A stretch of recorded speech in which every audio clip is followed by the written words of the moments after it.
আকাশবাণী কলকাতা গ্রামীণ সংবাদ পড়ছি অর্ক সেন। কেন্দ্রীয় সরকার জনগণনার প্রথম পর্বের বিজ্ঞপ্তি প্রকাশ করেছে। এই পর্যায়ে চলতি বছরের 1 এপ্রিল থেকে 30 সেপ্টেম্বরের মধ্যে সমস্ত রাজ্য এবং কেন্দ্রশাসিত অঞ্চলে গৃহ সংখ্যা গণনার কাজ করা হবে। প্রতিটি রাজ্য ও কেন্দ্রশাসিত অঞ্চল 30 দিনের মধ্যে এই কাজ সম্পন্ন করবে। দেশে এই প্রথমবার জনগণনার কাজ হবে সম্পূর্ণ ডিজিটাল পদ্ধতিতে। অ্যান্ড্রয়েড এবং iOS মোবাইল অ্যাপ্লিকেশন ব্যবহার করে তথ্য সংগ্রহ করা হবে। জনগণনার কাজ সুষ্ঠুভাবে সম্পন্ন করার জন্য তথ্য সংগ্রহ, পর্যবেক্ষণ এবং তত্ত্বাবধানের জন্য প্রায় 30 লক্ষ কর্মী নিয়োগ করা হবে। 2027 সালের ফেব্রুয়ারিতে দ্বিতীয় পর্যায়ের জনগণনা অনুষ্ঠিত হবে। কেন্দ্রশাসিত অঞ্চল লাদাখ এবং জম্মু ও কাশ্মীর এবং হিমাচল প্রদেশ ও উত্তরাখণ্ড রাজ্যের পাহাড়ি এলাকাগুলির জন্য দ্বিতীয় পর্যায়ের জনগণনা চলতি বছরের সেপ্টেম্বরে পরিচালিত হবে। রাজ্যের কোথাও ইচ্ছাকৃতভাবে বুথ লেভেল অফিসারদের মাধ্যমে শুনানির ভুল নোটিশ পাঠানোর ঘটনা সামনে এলে কড়া পদক্ষেপ নেওয়া হবে বলে নির্বাচন কমিশন স্পষ্ট ইঙ্গিত দিয়েছে।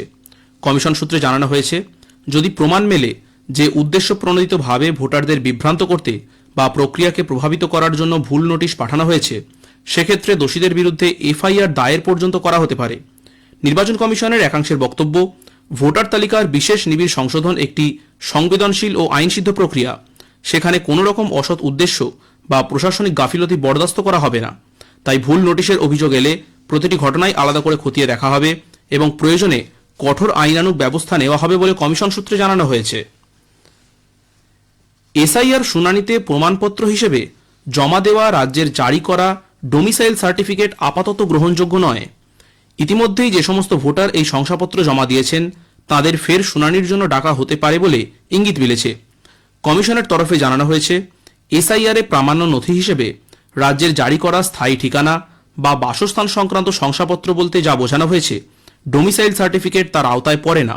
প্রতিটি রাজ্যে ডোমিসাইল সার্টিফিকেট ইস্যুর জন্য নির্দিষ্ট সরকারি নির্দেশিকা বা জিও রয়েছে।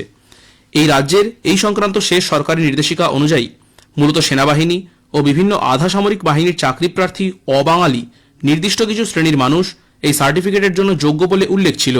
কিন্তু বর্তমানে অভিযোগ, রাজ্যে অনেক ক্ষেত্রেই নিয়ম না মেনে ডোমিসাইল সার্টিফিকেট ইস্যু করা হচ্ছে। সেই কারণে প্রামাণ্য নথি হিসেবে ওই শংসাপত্রকে ব্যবহার করা যাবে না। কলকাতার আউটরাম ঘাটে আজ বিকেলে সাগর মেলার আনুষ্ঠানিক উদ্বোধন করবেন মুখ্যমন্ত্রী মমতা ব্যানার্জি। সুষ্ঠুভাবে মেলা সম্পাদন করতে প্রস্তুত জেলা প্রশাসন। মুড়িগঙ্গা চ্যানেলে পারাপারের সময় ঘন কুয়াশায় দৃশ্যমানতা ঠিক রাখতে প্রতিটি মিনারে বিশেষ ফগ লাইটের ব্যবস্থা করা হয়েছে। এ মাসের 9 থেকে 17 তারিখ পর্যন্ত মেলার সঙ্গে সংশ্লিষ্ট সকলের এবং আগত পুণ্যার্থীদের জন্য রাজ্য সরকার 5 লক্ষ টাকা বিমার ব্যবস্থা করেছে। এবারের গঙ্গাসাগর মেলায় শাহী স্নান শুরু হবে মকর সংক্রান্তির ভোর থেকেই। তবে জানুয়ারি মাসের শুরু থেকেই সাগরদ্বীপে পুণ্যার্থীদের ঢল নেমেছে। লট 8, কচুবেরিয়া, নামখানা, চিমাগুড়ি ও মেলা প্রাঙ্গণ মিলিয়ে মোট 5টি অস্থায়ী হাসপাতাল তৈরি করা হয়েছে 125 শয্যা বিশিষ্ট। এছাড়াও অসুস্থতাজনিত যে কোনো কঠিন পরিস্থিতির মোকাবিলা করতে একটি এয়ার অ্যাম্বুলেন্স, 3টি ওয়াটার অ্যাম্বুলেন্স সহ 100টি অতিরিক্ত অ্যাম্বুলেন্স প্রস্তুত রাখা হয়েছে। একটি প্রতিবেদন। আজ থেকে আনুষ্ঠানিকভাবে শুরু হয়ে গেল গঙ্গাসাগর মেলা। মেলা শুরুর সঙ্গে সঙ্গেই তীর্থযাত্রীদের জন্য চালু হয়ে গেল প্রশাসনিক ও পরিকাঠামোগত সব ধরনের পরিষেবা। রাজ্য সরকারের তরফে জানানো হয়েছে, এবছরও সুষ্ঠু, সুশৃঙ্খল ও নিরাপদ মেলা পরিচালনার জন্য প্রশাসন প্রস্তুত। এবারে সাগর মেলা স্নায়ী স্নান শুরু হবে মকর সংক্রান্তির ভোর থেকেই। তবে ডিসেম্বরের শুরু থেকে সাগরদ্বীপে পুণ্যার্থীদের ঢল নেমেছে। বহু পুণ্যার্থী আগে ভাগে এসে পুণ্য স্নান সেরে কপিলমুনির আশ্রমে পুজো দিয়ে ফিরে যাচ্ছেন। প্রশাসনের হিসেব অনুযায়ী প্রতিদিনই দেশ বিদেশ থেকে হাজার হাজার পুণ্যার্থী গঙ্গাসাগরে পৌঁছচ্ছেন।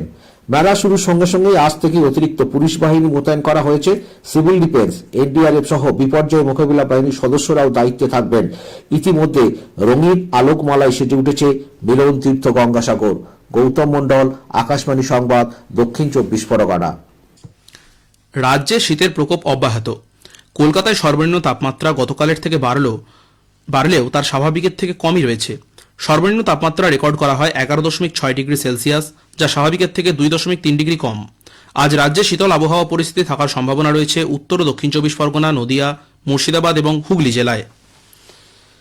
আদালতের নির্দেশ কার্যকর না করায় পশ্চিম মেদিনীপুরের জেলা বিদ্যালয় পরিদর্শক অমিত রায়ের বেতন বন্ধের নির্দেশ দিয়েছে কলকাতা হাইকোর্ট। পশ্চিম মেদিনীপুরের বৌলাসিনী বিবেকানন্দ উচ্চ বিদ্যালয়ের প্রাক্তন প্রধান শিক্ষক দেবব্রত হাইত অবসরকালীন ভাতা, সাম্মানিক সহ একাধিক আর্থিক সুযোগ সুবিধা পাননি। গত 30শে ডিসেম্বরের মধ্যে সব অবসরকালীন পাওনা ও সুবিধা মিটিয়ে দেওয়ার নির্দেশ দেয় আদালত। তারপরেও যথাযথ পদক্ষেপ গ্রহণ না করায় জেলা বিদ্যালয় পরিদর্শকের বেতন বন্ধের নির্দেশ দেয় কলকাতা হাইকোর্ট। গ্রামীণ সংবাদ শেষ হলো। এর পরের খবর শুনুন বেলা 12টা বেজে 50 মিনিটে।